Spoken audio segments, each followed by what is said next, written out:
한 주의 한가운데서 여당 야당 입장을 당당하게 토론하는 당당토론, 김희정 국민의힘 의원, 권칠승 더불어민주당 의원과 함께합니다. 안녕하세요. 네, 반갑습니다. 공식 선거운동 이제 중반전입니다. 유세 과정의 발언이나 행보 주목한 부분이 있으시면 말씀해 주시죠. 권칠승 의원. 예.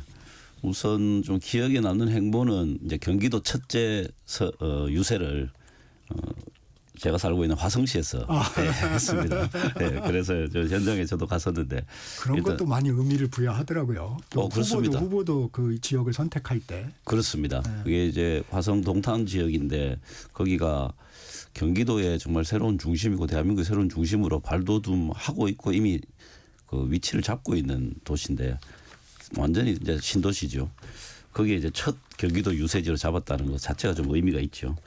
거기에서 이제 이재명 후보가 국민의힘이 현재 보수 정당임을 포기했다 이런 이야기를 한 게 좀 저는 지금의 어떤 국민의힘에 대한 어떤 좀 가슴 아픈 이야기가 아닐까. 네. 국민의힘 입장에서 본다면요. 네. 그다음에 김삼욱 의원이 참된 민주보수의 길을 가고 싶다 이렇게 이야기한 것. 그리고 허은하 전 대표가 지금의 국민의힘이 과연 보수입니까? 이러면서 가짜 보수로 평가한 것. 이런 것들이 좀 기억에 많이 남는 그 이야기로 생각됩니다. 김희정 의원님은 어떻습니까?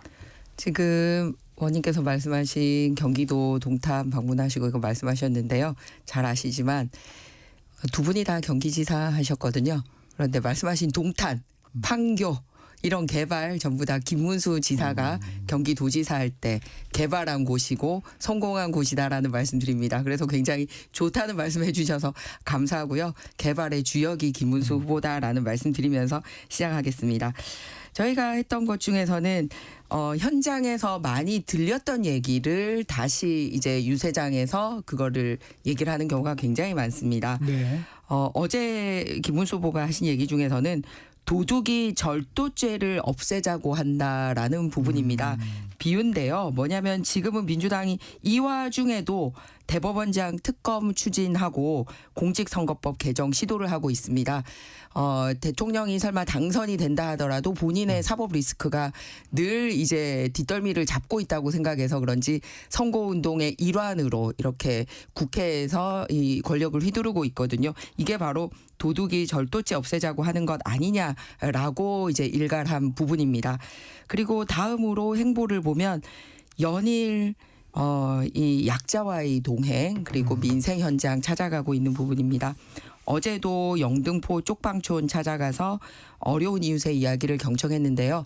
그 전날도 서울시장과 함께 이 디딤돌이라든지 약자의 동행 관련된 서울 정책과 관련돼서 과거에도 함께 했던 부분 짚어보고 앞으로도 계속 함께 할 수 있는 부분 짚어보고 있습니다.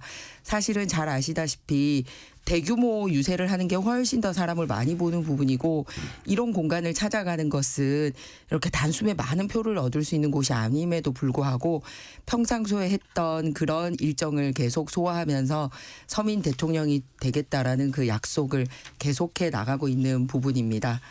김문수 후보의 발언도 소개해 주셨지만 김문수 후보가 이재명 후보를 향해서 방탄조끼를 입을 게 아니라 안전한 교도소로 가면 된다. 대통령에 환장한 사람, 연탄가스 같은 사람 등 원색적인 표현을 쓰고 있습니다. 김 후보의 말이 좀 거세지고 있어요. 이 부분은 좀 어떻습니까? 일단 말씀드렸듯이 현장에서의 국민들의 발언을 이제 소개를 한 것들입니다. 그런데 실제로 요즘 정치인들에게 가장 요구되는 덕목이 뭐냐면 소통이지 않습니까? 사실 가장 자기가 좋아하는 사람들을 지지하고 가까이에서 볼 수 있는 시기로 공식적으로 열어둔 게 바로 선거운동 기간입니다. 그런데 선거운동 기간에도 막 방탄조끼 입고 있다. 방탄 유리 설치한다. 그리고 선관위가 정한 이 토론회 이외에는 나는 일체 토론에 참가하지 않겠다라고 소통을 단절하는 모습을 보이고 있습니다. 그런데 이런 것들이 실제로 정말 그런 큰 위험성이 있거나 그런 게 아니라 본인이 이겼기 때문에 여러 가지 리스크에 노출되는 것을 차단하기 위해서 이런 모습을 보이고 있거든요. 그래서 강력하게 비난하는 거고, 근데 이게 선거 기간에만 드러난 게 아니라 지난 1년 내내 국회도 방탄 국회로 활용을 해왔었습니다.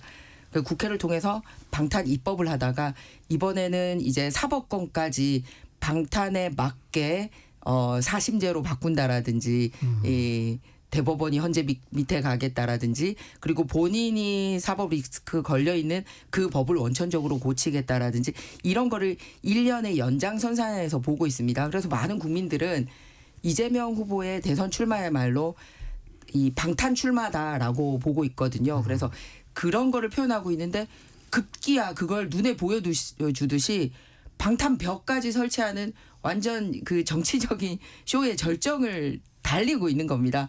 지금도 이런데 당선되면 어떻게 하겠습니까? 그래서 제가 말씀드리는 거는 지난주 이 자리에서도 말씀드렸는데 정말 그렇게 이 근거가 있고 불안하다면 정확하게 경찰에 신고를 하고 수사 협조를 요청하는 게 맞는데 지금까지 경찰에 수사 협조 요청을 하거나 신고를 한 건도 하지 않았어요. 그러면서 자꾸 국민 불안만 부추기고 있는 이런 사실을 꼬집어서 그런 얘기를 하고 있는 겁니다. 권 의원님, 그 유세 과정에서 이 발언의 강도 또 지금 막 고발전 이런 부분들은 좀 어떻게 보십니까? 굉장히 유감스러운 현상이죠. 아까 김희정 의원님이 우선 뭐 동탄 신도시 말씀을 하셔서 거기에 대해서 말씀을 드리면 2007년도 6월달에 동탄 신도시 계획이 발표가 됐습니다. 이거는 이제 중앙정부 차원에서 하는 것이죠. 그때 노무현 대통령 시절이었기 때문에 그 동탄 신도시 개발을 김문수 후보의 공으로 가져가는 것은 조금 무리가 있다 이런 말씀 드리고요. 이 선거 과정에서 또 유세 과정에서 평상시보다 말이 조금 더 강해질 수 있는 부분들 또 지지자들을 향해서 조금 더 강한 어투의 표현들이 나오는 것 자체는 뭐 그럴 수 있다고 봅니다. 그렇지만 그 수준을 넘는 말들이 좀 있죠. 연탄가스 같다. 뭐 이런 식의 이야기들은 굉장히 유감스럽고요. 오히려 이제 그 전체적인 맥락을 보면은 실제로 이재명 후보 같은 경우에는 그 부산에서 사실 그 치명적인 테러를 실제로 당했던 사람 아닙니까? 그렇기 때문에 그 느끼는 위협의 강도는 굉장히 크고 또 실제로 있었기 때문에 보호해야 될 필요성도 굉장히 큽니다. 그리고 또 검찰이 정치적 기소를 한 사건을 가지고 이거를 다시 정치적 공세의 소재로 우려먹는다면은 이 자체가 정말 이 부정적인 사례라고 생각이 됩니다. 제가 이 부분 다시 바로 잡았으면 하는데요. 네네. 말씀하세요. 네. 동탄 개발 경기도지사 시절 김문수 후보가 한 게 맞습니다. 노무현 대통령이 이거 하라고 내린 게 아니고요. 경기도지사께서 개발을 해서 판교도 성공시켰고 동탄에 대한 개발 계획도 광교하고 좀 헷갈리실 것 같아요. 광교, 동탄, 판교, 평택, 파주까지 아닙니다. 모두 다 김문수 지사가 토지공사에서 하는 거기 때문에 중앙정부 차원에서 계획된 그리고 또 실시되는 사업입니다. 네, 다 찾아보면 나옵니다. 찾아보십시오. 네. 찾아보십시오. 네, 이 커피 원가 120원 발언이 계속 파장이 이어지고 있습니다. 이건 어떻게 봐야 되는 건가요, 김희정 의원님? 네, 일단 그 서민 경제를 얘기를 할 때 가장 얘기를 많이 하는 게 이제 자영업자, 소상공인이지 않습니까? 사실 자영업자들이 굉장히 힘들게 살아가고 있습니다. 그래서 현재까지 서민 대통령 뭐 이렇게 하고 마치 자영업자들에게 돈을 퍼주는 데는 상당한 관심을 많이 가지고 있으면서 실제 그 자영업의 경제 구조가 어떻게 일어나는지에 대한 현실적인 인식이 전혀 없다라는 게 드러났죠. 소꿉장난하는지도 모르겠습니다. 그리고 이거를 피해 나가기 위해서 나는 그냥 원두 가격만 얘기한 거다라고 얘기하는데 원두 가격도 120원이 아닙니다. 원두 가격도 지역별로 또는 지역별 생산처에 따라서 차이는 있습니다만 600원에서 800원 사이 왔다 갔다 하고 있거든요.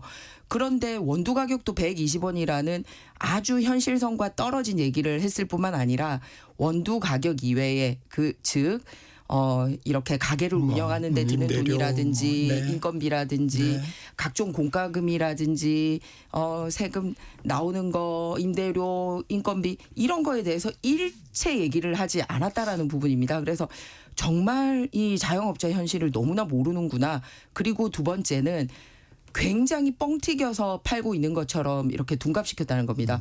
원가에 대한 가격도 잘못됐지만 실제 팔고 있는 커피 가격도 8,000원, 10,000원씩 팔고 있지 않습니다. 그러다 보니 많은 사람들이 비판하는 게 현실 정치 너무 모르고 현실 물가 모르는 이유가 너무 법카만 써서 그런 거 아니냐라는 이런 비판들이 나오고 있는 것도 바로 이 지점입니다. 네. 그래서 그러면은 사실 빨리 내가 잘못 알았다. 이렇게 사과를 하고 가야 되는데 내가 옳다고 끝까지 내가 맞다고 하면서 이 문제 제기를 했던 김용태 우리 비대위원장을 선관위에 고발하더라고요. 그러니까 본인의 인식이 잘못됐다라는 거를 인정 못하는 그런 태도에서부터 이 상당히 소통에 문제가 있겠구나라는 생각이 드는 겁니다. 그래서 120원 발언에서 한 번 죽고 그거를 사과하지 않는 모습에서 더 이 자영업자들의 가슴에 피멍이 들고 있는 겁니다. 그래서 현실 인식 이래서 이 커피 가게 운영도 못할 정도의 분이 어떻게 나라 경제를 운영하겠느냐라는 것을 단적으로 보여준 사례라고 생각합니다. 이재명 후보는 맥락을 좀 봐달라 이렇게 얘기하고 있는데 커피 점주들도 좀 화가 난 것 같긴 합니다. 네. 그런데 그 발언 자체를 이제 이 정치적으로 해석하고 왜곡하고 하는 것 이게 사실 더 문제입니다. 뭐 사실관계를 더 찾아보고 뭐 커피 원가도 커피에 따라서 많이 다르지 않겠습니까? 그런 것들은 그런 것대로 또 보고 또 이야기하면 되는 것인데 뭐 바가지를 씌운다. 그러니까 하지도 않은 이야기들을 전제하면서 그 이후에 여러 가지 정치적 공세들 그 뭐 목적이 뻔하죠. 낙선을 위한 방식인데 이런 것 자체가 국민들이 볼 때 본질이 아닌 본질이 아예 없었던 이야기들을 왜곡하거나 조작하는 방식으로 선거운동에 임한다. 이것들이 아마 국민들이 볼 때는 좀 더 정치 혐오를 만들게 하는 요소가 아닌가 싶습니다. 아니 네. 본질이 없었다는 게 무슨 말입니까? 그저 이재명 후보가 정확하게 얘기를 했습니다.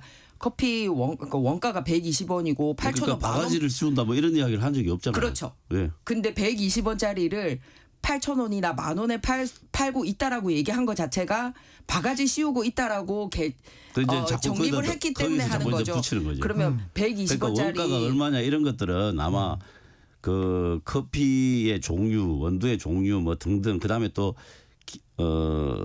이제 커피숍을 운영한다든가 하는 경우에 들어가는 여러 가지 다른 부대 비용들이 있지 않습니까? 그런 것들이 다 원가에 나중에 들어가는 것이죠. 그래서 그런 부분들에 대해서 차분하게 이야기를 하면 되는 거지. 이건 뭐 바가지를 씌운다 이런 식으로 바로 프레임을 짜는 것 이 자체가 잘못됐다는 뜻이죠. 그런 의도에서 이재명 후보께서 말씀을 하셨기 때문에 그럽니다. 굉장히 싼 원가 들여서 굉장히 비싸게 팔 수 있는 이런 게 커피라고 콕 찍어서 얘기를 한 거고. 그러니까 거기서부터 잘못된 거죠. 그거 하지 않은 이야기잖아요. 120원짜리 그 이야기를 안 하는 거죠. 120원짜리 8,000원 10,000원 팔고 있는데 당신들 닭 파는 사람 당신들 뭐 하냐라고 얘기한 거에서 해석은 각자 나름인데 그거를 바가지로 해석하지 않는다라는 것 자체가 이해가 안 되고요. 다시 원점으로 돌립니다만 저는 1번 사과를 해야 됩니다. 지금이라도. 그리고 2번은 내가 참 현실을 몰랐구나라고 인정을 해야지 그다음 나아가는데 나 그런 식으로 발언한 거 아니다. 이런 태도 자체가 국민들의 그러니까 더 가슴에 피멍 들이고 있는 겁니다. 유세 상황은 이 정도에서 정리하시죠. 네.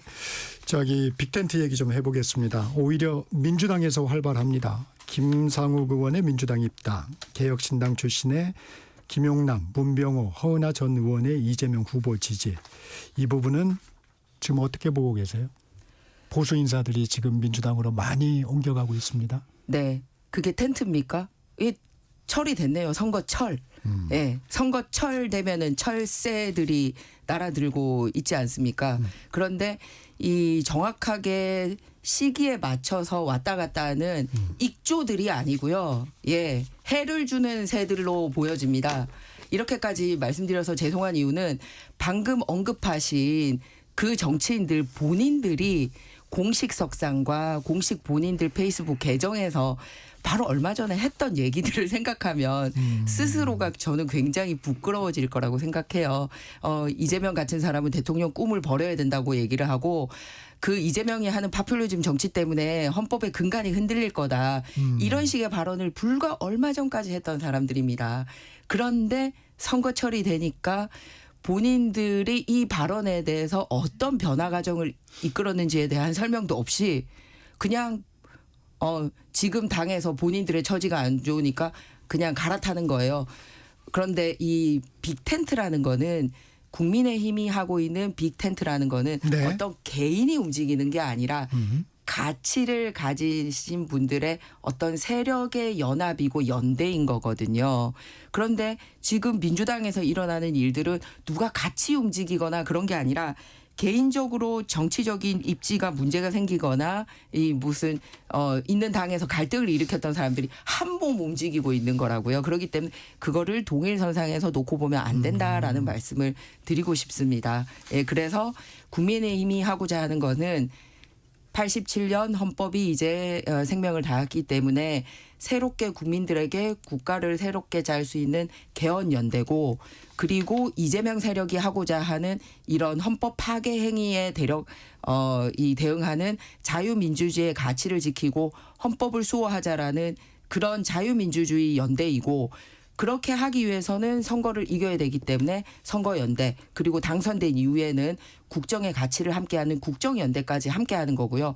한 명이 오는 게 아니라 그런 식으로 이재명 세력에게 쫓겨났던 진정한 호남 보수 세력 그리고 이준석 후보와 같이 지금의 국민의힘과는 생각은 같지만 개혁에 있어서 약간의 생각이나 이런 토론의 과정에서 이 아쉬움이 있었던 그런 이제 보수 개혁 세력 이런 분들이 함께 하려고 하는 거고요. 민주당에서 지금 일어나고 있는 거는 말 그대로 개인들이 자기 잘 먹고 잘 살자고 한 명씩 움직이고 있는 거고 그래서 모양새가 완전히 다르다 이런 말씀 드리고 근데 싶습니다. 김희정 의원님 이런 부분도 좀 움직임이 있잖아요. 지금 홍준표 전 대구시장 지지자 모임이라든가 박근혜 전 대통령 지지자 모임이 이재명 후보 지지를 선언했어요. 일단 개별 뭐 한 사람 한 사람의 움직임은 그렇다고 치더라도 당 보수를 지지했던 지지자 모임에서 움직임은 조금 심각하게 봐야 되는 거 아닌가요? 어떻습니까? 저희들이 일단 내부적으로는 후보를 선출하는 과정에 있어서 여러 경쟁자들이 있었는데 분명 잡음이 있었고 국민들이 보기에 부끄러운 장면들이 있었습니다. 그런데 그거를 늦지 않게 당원들과 국민들께서 바로잡아 주신 부분에 대해서는 굉장히 감사하게 생각을 하고 있고 당 지도부나 국회의원들은 그 부분에 대해서 반성하고 부끄러워하고 있는 상황입니다. 그래서 후보 등록되기 전에 빨리 봉합이 된 부분에 대해서는 굉장히 바로잡아 주신 당원들과 국민들께 감사하고 있고요. 그 말씀하셨죠. 네. 그리고 그런데 그 과정에서 다른 후보들을 지지하셨던 분들은 야, 니네가 이런 모습 보인 거에 대해서 부끄럽고 그러다 보니 내가 지지하는 후보가 떨어진 거 아니냐라고 아쉬움을 가지는 분들이 분명히 있습니다. 그래서 그런 분들의 이제 이탈이 있는 거고요. 이거는 역시 선거철 어디나 있고 마찬가지로 지금 국민의힘에도 거꾸로 민주당이나 개혁신당에서 이렇게 지지하고 있는 세력들이 날마다 있습니다. 그래서 그거는 쌍방이 똑같다라는 말씀을 드리고요. 네. 그리고 최근 들어서 이제 홍준표 후보님이나 이제 우리 한 전 대표님이나 이렇게 각각의 방식으로 김문수 후보나 국민의힘을 지지하는데 동참을 해나가고 있습니다. 그래서 이런 부분에 대해서 하나로 모여가는 방향성이 있다는 것에 한 번 더 네. 이 기회를 주셨으면 하는 바람입니다. 권재승 의원님 빅텐트에 대해서. 예, 지금 국민의힘을 비판하거나 또는 국민의힘에 몸을 담고 있다가 탈당하시는 정치인들 이런 분들의 그 면면을 한번 보면요. 사실 그동안 정통 보수를 자처해 왔고 또 국민의힘 지지자들로부터도 그렇게 인정을 받던 사람들입니다. 예를 들면 윤여준 전 환경부 장관, 또 뭐 이석연 전 법제처장, 그리고 뭐 권오울 전 의원, 그리고 조갑재, 그다음에 정규재, 주필 이런 분들이 지금 국민의힘을 강력하게 비판하고 있습니다. 김상욱 의원도 마찬가지로 이제 그런 이야기를 했었죠. 네.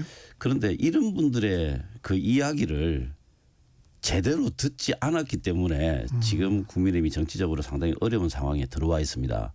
그런데 지금도 그 이야기를 안 들어요. 그래서 저는 그 국민의힘 미래가 상당히 좀 어둡다는 생각이 좀 듭니다. 지금이라도 이분들의 이야기에 귀를 좀 기울여야 됩니다. 홍준표 전 대표가 페이스북에 이런 글을 올렸더라고요. 네. 자신들이 국민의 짐이 된 줄도 모르고 노년층들만 상대로 국민의힘이라고 떠들고 있다. 대선이 끝나면 한국의 정통 보수주의는 기존 판을 갈아엎고 새 판을 짜야 할 것으로 보인다. 이렇게 이제 예언하듯이 이야기를 했는데 이게 저는 자연스럽게 그렇게 될 가능성이 많다고 봅니다. 그래서 앞으로 국민의힘에서는 이런 주장들을 그냥 정치적 유불리 뭐 이런 차원에서 볼 게 아니라 당의 새로운 쇄신 또 당이 나가야 될 방향을 잡는 데 있어서 큰 나침반으로 삼고 충언으로 받아들여야 합니다. 지금처럼 이 뭐 내란을 뭐 옹호한다든가 또 뭐 극우적 발언을 아주 서슴없이 한다든가 이렇게 해가지고는 아마 당의 미래가 없을 것입니다. 그래서 정상적인 정당, 정통 보수의 정당 이런 길을 가겠다면 이분들의 이야기에 먼저 귀를 기울이는 것이 빅텐트고 뭐고 시작할 수 있는 그 이제 기초가 될 것이라고 봅니다. 김희정 의원님이 가장 경계하는 또 극우라는 말을 또 쓰셨습니다. 예, 민주당이야말로 프레임을 자꾸 하려고 하는데요. 이 부분에 있어서 좀 대답해 보실 게 극좌 그리고 진짜 내란 정당으로 해산됐던 통진당하고 지난 총선에 이어서 이번 대선에서도 연합을 하고 있는 민주당이 대답을 해야 될 부분이라고 생각합니다. 뭐냐 하면 진보당은 지금 강령이나 총선 지난번 총선 이렇게 공약 등에서 보면 예, 주한미군 철수 그리고 재벌 해체 그리고 모든 에너지 공짜 그리고 국가 이 행사 때 있어서의 애국가 부르는 거를 거부하고 이렇게 했던 당입니다. 그리고 지금도 역시 강령의 이 부동산 거래 허가제라든지 그리고 주한미군 철수라든지 이런 거 다 내걸고 있거든요. 이런 부분에 대해서 저희는 말씀드렸듯이 가치를 공유하고 빅텐트를 치는 반면에 민주당은 이런 진보당하고 무슨 정책과 가치를 공유하고 있기 때문에 같이 합니까? 그렇기 때문에 본인들이 극자기 때문에 우리한테 자꾸 극우라고 얘기를 하고 있는데요.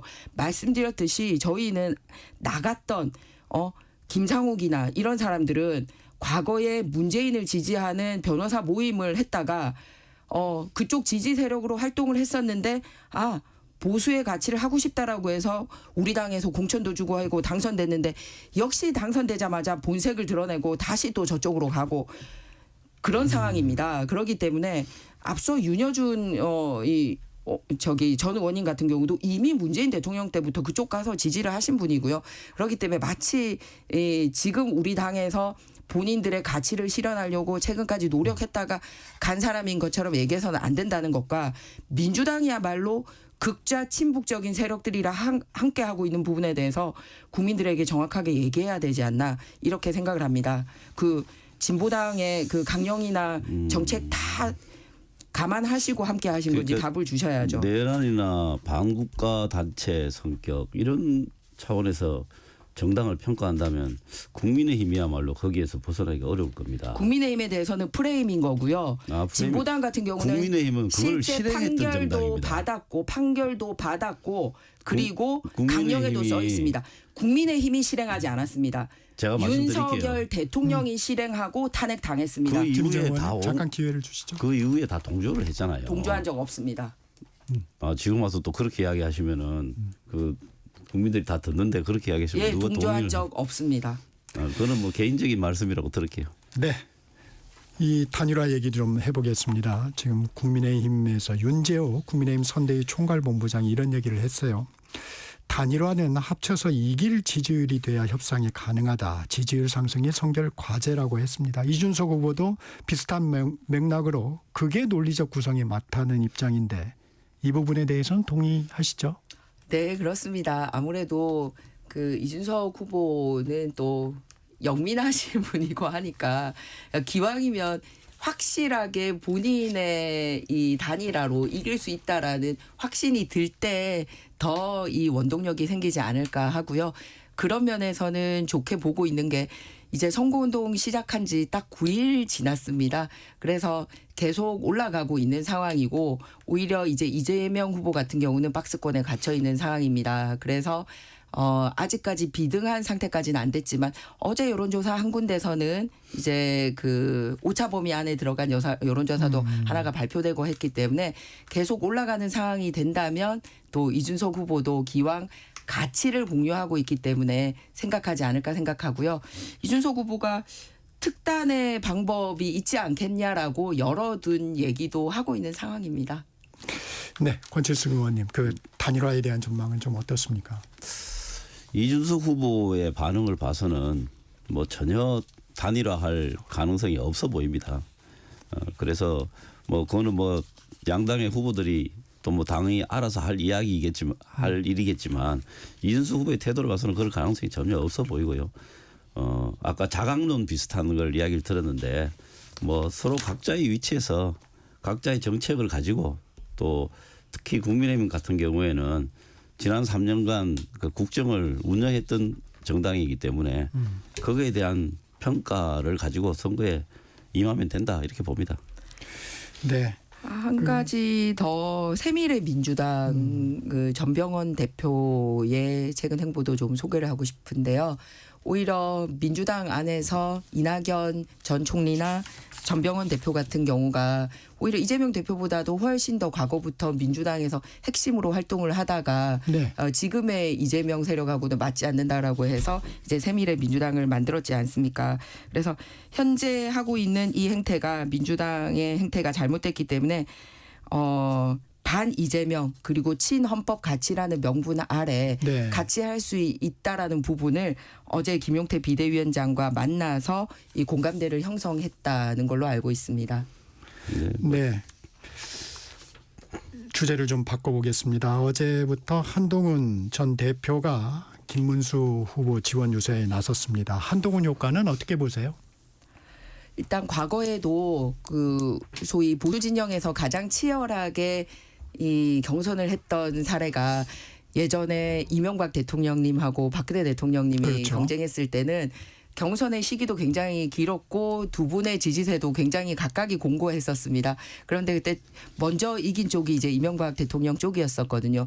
그때 당시 박근혜 이제 대통령님께서 별도의 유세단을 구성을 해서 지지를 해주신 게 굉장히 이 이명박 후보 당시 당선되는데도 도움이 됐고 그 이후에 박근혜 대표님이 본인의 지지세를 얻는데도 굉장히 도움이 됐었던 좋은 사례가 있습니다. 그래서 이번에도 후보가 짧은 시간 내에 다 돌기 힘든 곳을 별도의 유세로 이 한동훈 전 대표가 이렇게 유세를 해주시는 거는 분명히 김문수 후보와 국민의힘 승리에 도움이 될 거라고 생각합니다. 권칠승 의원님, 좀 시간이 짧습니다만 네, 한동훈 전 대표 동반 유세는 안 하고 별도 유세를 합니다. 네, 이제 그게 그 형식이 굉장히 중요한 건데요.